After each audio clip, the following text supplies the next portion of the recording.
5, 4, 3, 2, 1, 0. All engine running.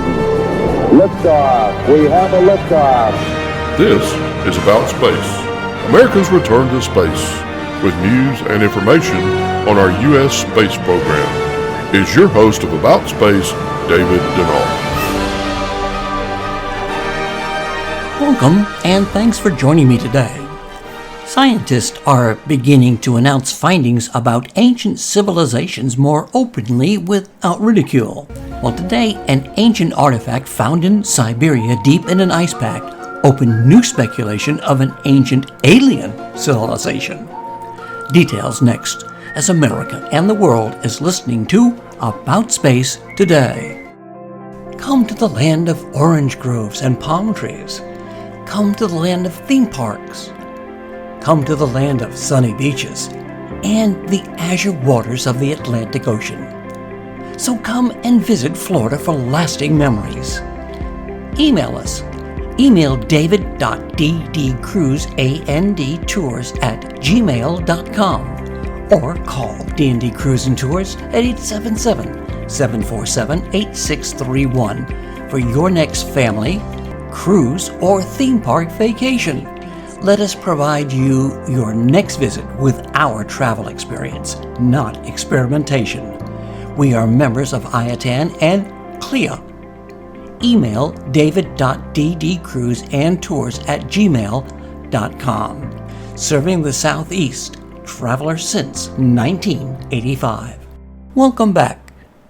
About Space is always searching for stories to report that you might not hear about. Well, today I want to share with you what Cosmos Labs discovered in Siberia. Some ancient astronaut supporters think that astronauts, or spacemen from outer space, built or assisted in the construction of various structures on Earth, including the Egyptian pyramids and the Moai stone heads of Easter Island. However, a bizarre object was recently discovered in Siberia. Did the supporters of the ancient astronaut finally uncover evidence to back up their claims? The term ancient astronauts, or ancient aliens, refers to pseudo-scientific theory that claims intelligent extraterrestrial visitors visited Earth and made contact with humans in antiquity and prehistoric periods.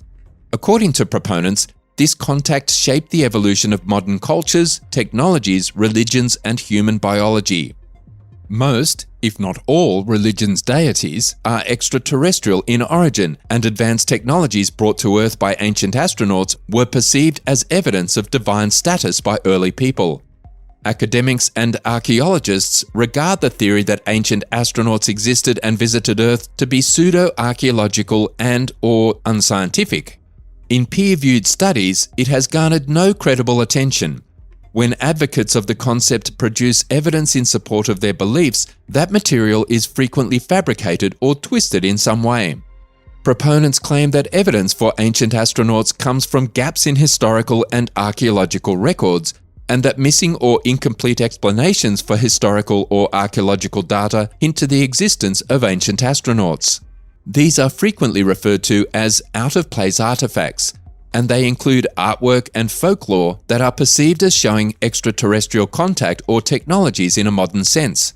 Scholars have stated that gaps in present knowledge do not support the presence of ancient astronauts, and that supporters have not provided any pervasive documentary or physical evidence of an artifact that may possibly be the result of ETI interaction.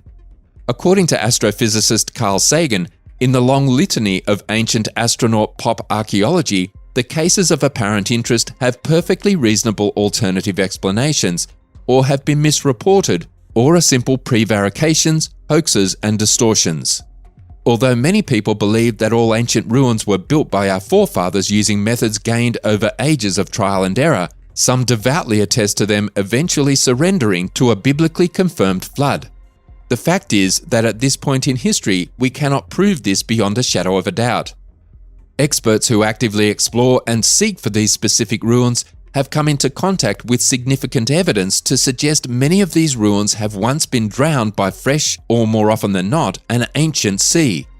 Many governmental bodies have allegedly come clean in recent years about extraterrestrial disclosure, giving a slew of obvious smoking guns to the public, frequently in the form of tapes with military testimonials of those encounters. Is it thus such an absurdity to simply speculate that an alien civilization demonstrably far more advanced than us is currently monitoring our planet and humanity based on already available information? Perhaps we once knew these beings before something obviously happened in our past that caused us to forget a significant piece of our own history. Many of our planet's old structures defy belief or understanding. Is it so inexcusable to wonder if our forefathers received an intellectual shove at some point during antiquity? There are several ancient tribes whose ancestral narratives frequently include some form of visitation, and the Scythians may be the most valued of these tribes, owing to a strange idol discovered frozen within one of their ancient tombs sunk deep into permafrost amid Siberia's Altai highlands. It is known as the Scythian spaceman, and there is a solid explanation for this name. It is important to keep in mind when examining such items with eyes from a modern world that the clothes that this idol wears is very different from the tribe that made it. It is not only strange, but also frighteningly similar to our own modern spacesuits. What's more, and arguably the most convincing proof, is his space helmet, which is a gadget that would have been essential for communication with a being from a completely other habitat. What exactly was the Scythian spaceman? What does it stand for? Did the Eurasian nomads come across an ancient astronaut? Researchers are still unsure how to answer this puzzle. The mayor of Schindlerfer believes that extraterrestrials were responsible for building the 12,000-year-old Neolithic archaeological monument known as Göbekli Tepe, which is located in the city's southeastern province. The V-necked motif on the statues was singled out for special attention by the mayor. People of the time wore peltries, but here we see V-shaped motifs. If the first humans wore peltries, who are these people, the mayor asked. The three purse motifs that are carved onto the monoliths at Göbekli Tepe were another feature that the mayor emphasized. Those purses are akin to the modern purses of today. If we think that those purses were made by the men of the time, we would be wrong. The probability of another living creature making that purse is more likely. The pillars in the shape of a T are what give Göbekli Tepe its distinctive appearance as an architectural site. The tallest and heaviest of these pillars measures 6 meters in height and weighs 20 tons each. Were extraterrestrial beings actually responsible for building these structures? Erich von Däniken was a key advocate of this theory in the late 1960s and early 1970s, obtaining a significant audience through the publication of Chariots of the Gods and its sequels in 1968. According to von Däniken, certain artifacts necessitate a higher level of technological sophistication in their construction than was available to ancient cultures. Von Däniken asserts that these artifacts were either created by extraterrestrial visitors or by humans who obtained the requisite knowledge from these aliens. These include Stonehenge, the Easter Island Moai, the Great Pyramid of Giza, and the ancient electric batteries of Baghdad. Ancient art and iconography from all around the world, according to von Däniken, depicts air and space vehicles, non-human but intelligent creatures, ancient astronauts, and objects of anachronistically advanced technology. Von Däniken also asserts that geographically distinct historical societies contain aesthetic themes which, according to him, suggest a common ancestry.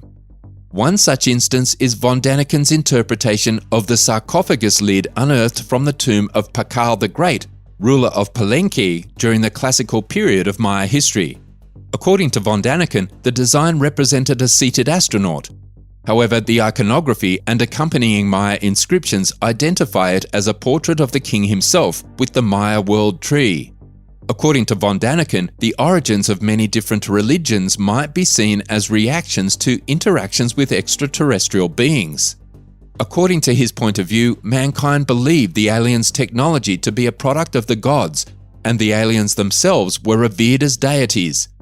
Von Däniken states that the oral and written traditions of most religions contain references to alien visitors in the way of descriptions of stars and vehicular objects traveling through air and space.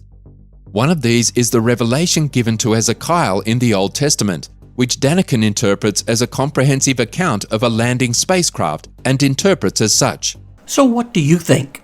Email me at david.aboutspacetoday david.aboutspace@gmail.com. Again, david.aboutspace@gmail.com.